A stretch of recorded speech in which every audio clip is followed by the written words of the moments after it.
A balanced garage door isn't just convenient, it's crucial for safety. So in this video, we're going to share with you the signs of an unbalanced garage door, how to fix it, and when it might be necessary to call a pro.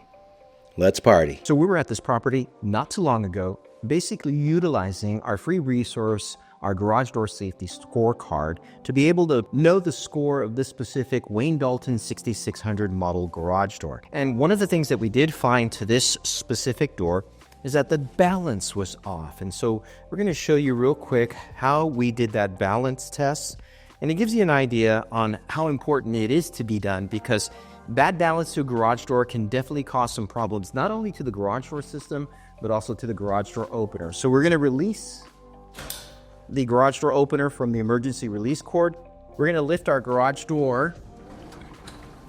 And so what I like to do is I like to test it from the 3 to 5 to 7 foot level.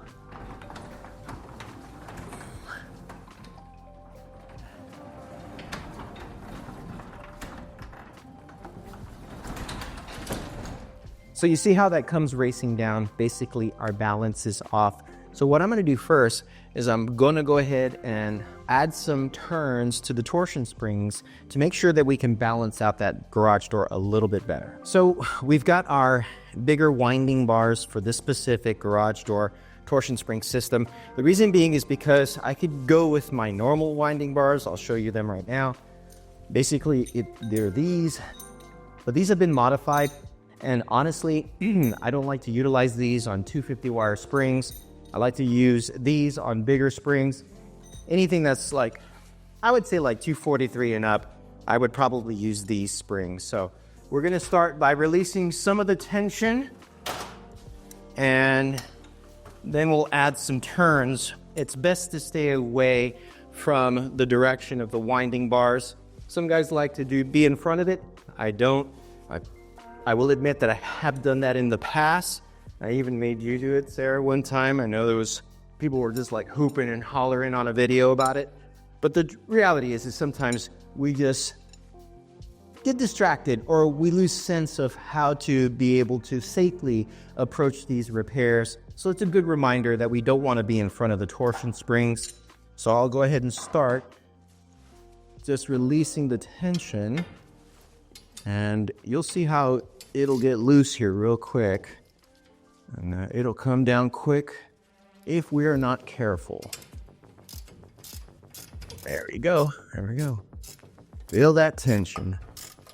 So right now what we want to do is we simply want to add, what I'm going to add is basically about 3/4 turns. It's going to look like 4, but this was my position where we initially had the spring. Just hit myself in the face with that. So don't want to do that. So we're going to go 1, 2, 3. Okay, so those are 3/4 turns. And the reason is because I don't want to put a 4th one, is because then I don't want to throw off the balance that is making the door too light. So we will tighten up our torsion spring. Good. Excellent. Now at this point, I can test again the balance of the garage door.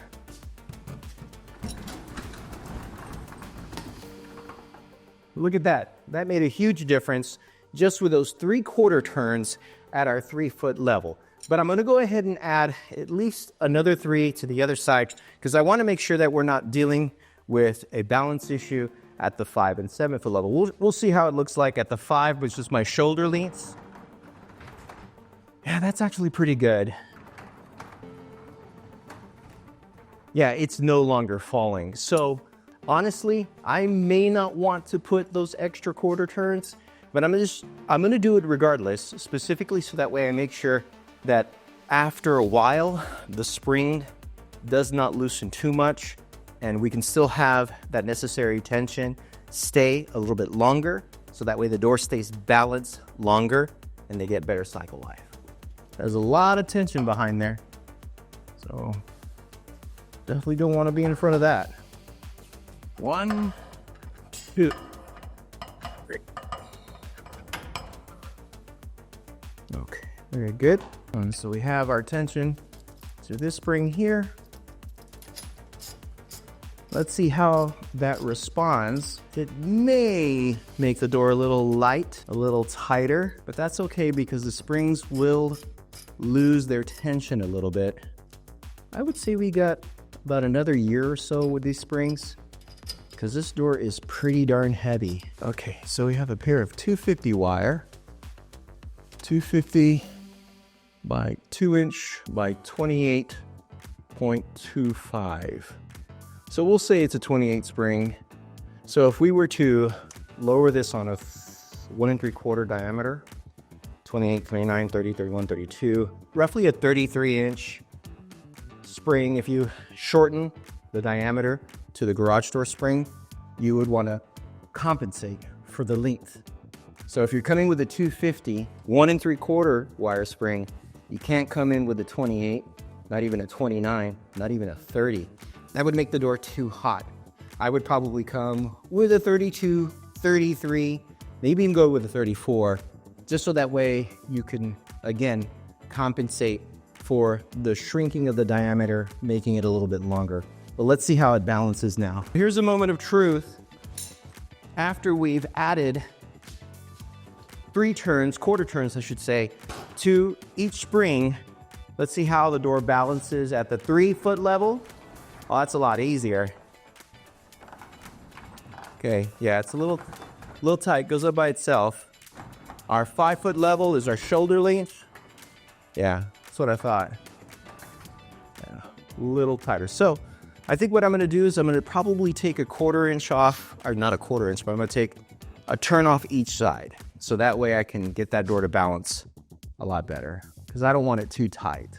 So there we have it. Basically, we balance this garage door by applying technically 3/4 turns on each side. But for good measure and just making sure that our balance wasn't thrown off, because I don't want the balance to be too tight to this garage door opener, we took off a 1/4 turn each. And basically that's just so that way I could have peace of mind, knowing and recognizing that we might need to replace these garage door springs very soon in the future. But we know the door size, we know the door weight respectively, and now we know the torsion spring size. So having all of that information can be a good resource to be able to make a good decision when replacing garage door torsion springs or even balancing out a garage door to adjusting the torsion springs, I should say. So now we're gonna connect it with the operator, get it to go up and down a couple of times, and we should be good to go. So there it is. Now, one takeaway that we want to highlight in this video is that whenever you're dealing with an unbalanced garage door and you want to tackle this project on your own, the idea that you want to keep in mind is there's a certain level of skill, there's a certain level of tools, and I would say there's a certain level of courage necessary for you to take on this task. Remember, when you're working on your garage door system, the garage door is one of the most, I should say, one of the dangerous parts of your home. It is the biggest door to your home. So think about how this door opens. It doesn't open sideways. It doesn't open in or out. It opens up and down. So any minor mishap or any misstep on our part when trying to balance a garage door could be catastrophic, it could be fatal, it could hurt someone. We're just painting the reality. We're not necessarily saying that that's what's going to happen to you, but it has happened and it could happen. So now, being unsure of yourself, knowing that you don't have the necessary tools, nor the necessary know-how and skill, well then clearly you want to reach out to a professional. And there's nothing wrong with that, because a good garage door contractor should be there for the community, should be able to be available to help the neighbors in the community with their garage door needs, and clearly to keep in mind that a professional will always understand the safety precautions, the safety measures necessary to work on a garage door. Now granted, I know that there's many in the community that are not afraid to work on their garage door system. So we want to reach out to all of you who are watching right now. Tell us, have you tackled your garage door balance needs? Have you adjusted the torsion springs to your garage door system? Let us know in the comments, and we definitely want to reach out to you garage door professionals. Specifically, we want to know, have you seen homeowners within your community that has tried to work on their garage doors? And then what are those horror stories? That is, those stories where someone tried to repair their garage door, do a balance repair, and then all of a sudden it's created other problems. We would love to hear from you too in the comments down below. Now, when repairing your garage door, there are a number of other factors that you want to take into account. So check out one of these videos right here. As always, we want to thank y'all for partying with us. Y'all stay safe.